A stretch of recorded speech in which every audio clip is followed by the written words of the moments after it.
Cześć, to ja, Kamila, czyli Polka w podróży. Dzisiaj zabieram Was na podróż do Indonezji, a konkretnie na Jawę, gdzie odkryjemy jeden z najbardziej niesamowitych, ale jednocześnie jeden z najbardziej niebezpiecznych wulkanów na świecie, ponieważ jest to czynny wulkan i nazywa się on wulkan Ijen. To jedziemy.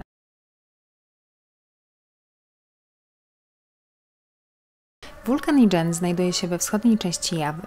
Na wulkan ten można się dostać albo samemu, w mieście Banyuwangi można wynająć skuter, albo z wycieczką zorganizowaną.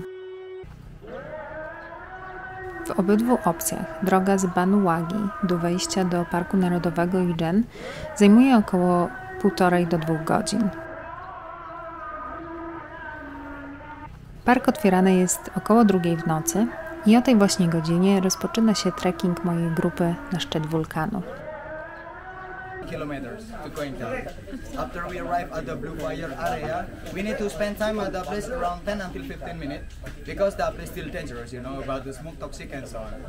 Wspinaczka do kaldery zajmuje około kolejne 1,5 do 2 godzin. Nie jest ona bardzo wymagająca fizycznie. Większość osób pracująca w biurze nie będzie miała problemu wejść na szczyt. Ale na szczyt docieramy sporo przed wschodem słońca. Nie przez przypadek. Potrzebujemy jeszcze 45 minut, żeby zejść do krateru, gdzie czeka największa atrakcja tego poranka – niebieska lawa.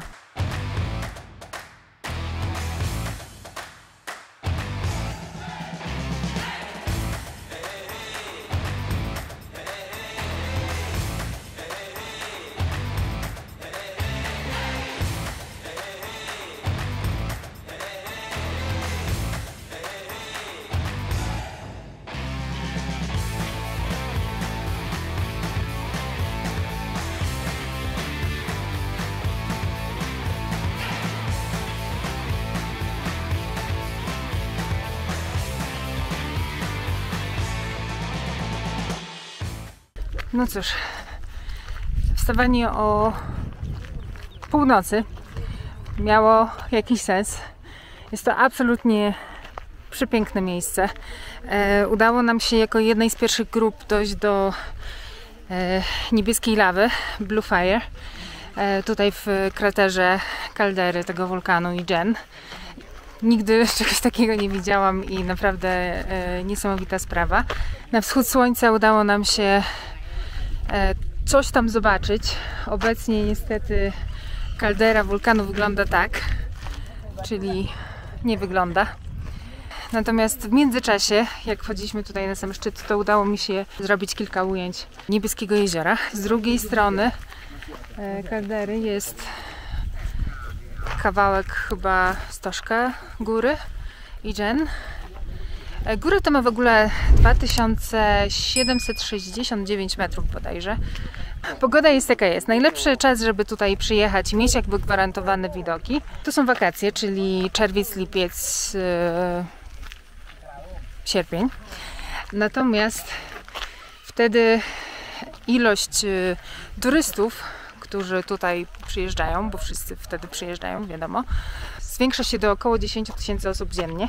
Poza sezonem, czyli tak jak na przykład jak dzisiaj, przewodnik nam powiedział, że jest około 1500 ludzi dziennie, czyli 10 razy mniej. No i powiem, że nie jest to jakieś super zatłoczone miejsce. To, gdzie jest tłoczne, to rzeczywiście jest to właśnie ta kaldera, jak się schodzi w dół do tej niebieskiej lawy.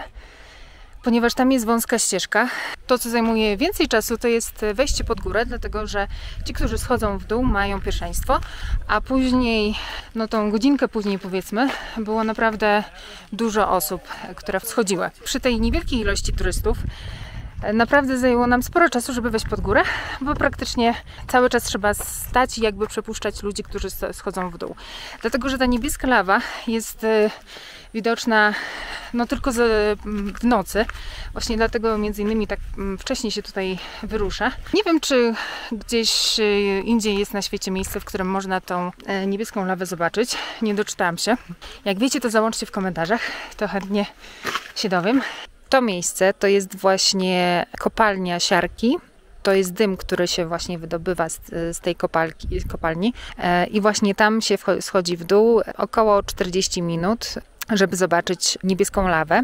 I od tego dzisiaj zaczęliśmy również naszą wycieczkę. I teraz tak, płomień, ten niebieski płomień, który się wydobywa z wulkanu, płomień ten jest efektem spalania siarki, która wytrąca się z wulkanicznych gazów. Ponadto na szczycie Ijen znajdziemy również krater wypełniony kwaśnym jeziorem, które się nazywa Kawa Ijen, o przepięknym turkusowym kolorze. Jezioro to jest największym kraterowym jeziorem na świecie, o średnicy 722 metry i głębokości 200 metrów. Woda w jeziorze jest mega kwaśna, ma pH 0,3, co oznacza, że jest to pH takiej samej kwasowości jak kwas w akumulatorze. Wulkan ten również słynie ze zbieraczy siarki. Jeśli chcecie się dowiedzieć więcej na temat tego, jak wygląda dzień z życia zbieracza siarki, to oglądajcie mój kolejny film na ten temat. Link znajdziecie w prawym górnym rogu. Oglądajcie ten film do końca, a dowiecie się, jak tutaj się dostać, jak najsensowniej tą wycieczkę zorganizować, ile to kosztuje. No i oczywiście nie zapomnijcie subskrybować mój kanał. Ja za moją wycieczkę zorganizowaną zapłaciłam 350 000 i w tym już było wszystko, łącznie z certyfikatem zdrowotnym, który trzeba również sobie załatwić, jeśli jedziecie sami.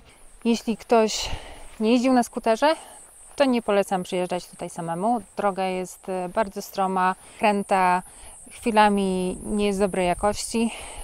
W większości jest ok, ale trzeba uważać. I dodatkowo przyjeżdża się tutaj w środku nocy. Tak szczerze mówiąc, nie wychodzi to jakoś super taniej. Szczególnie jeśli jesteście grupą większą niż 2 osoby. To wtedy można na luzaka sobie wynająć samochód, który Was tutaj przywiezie.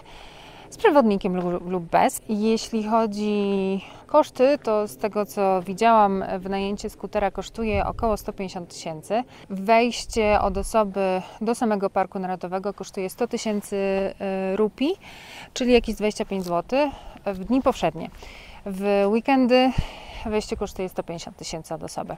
Tak więc bilet, certyfikat, wynajęcie maski to kosztuje, zależy jak się będziecie targować, ale około 200 000.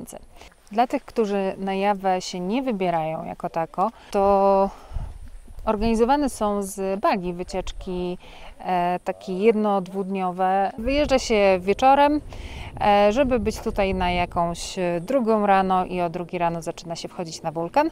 I wycieczka kończy się mniej więcej tutaj z wulkanu zaczyna się schodzić koło 7 rano. No i później trzeba oczywiście z powrotem dotrzeć na Bali.